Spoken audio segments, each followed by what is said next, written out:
نیا لباس اگر پہننا ہو تو کون سی دعا پڑھنی چاہیے اور کیا عمل کرنا چاہیے؟ امام جعفر صادق علیہ السلام فرماتے ہیں، مسائل الشیعہ کتاب کا نام ہے، اس میں معصوم فرماتے ہیں کہ جب بھی نیا لباس خریدیں اور پہننے لگیں تو پہننے سے پہلے ایک نیا برتن لیں، اس میں پانی ڈالیں اور 32 مرتبہ سورہ انا انزلناہ فی لیلۃ القدر کی تلاوت کریں، اور اس کے بعد جو ہے وہ پانی پہ پھونک ماریں اور وہ پانی اپنے جو نئے لباس ہے کپڑے اس پہ چھڑکیں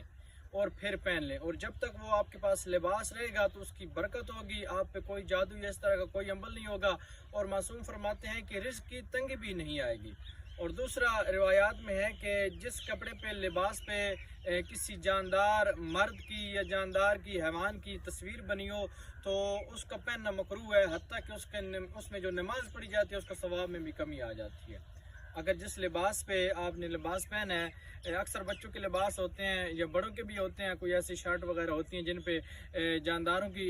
پکس وغیرہ بنی ہوتی ہیں، تو وہ لباس پہننے سے پرہیز کریں۔ اگر اس میں نماز پڑھیں گے تو نماز میں کمی ہوگی، یعنی مکروہات کا مطلب یہی ہے کہ نماز کے ثواب میں کمی ہو جائے گی۔ اور مرد اور عورتوں کے لیے ہے کہ مرد عورتوں کے مشابہ لباس نہ پہنیں اور عورتیں جو ہیں وہ مرد کے مشابہ لباس نہ پہنیں۔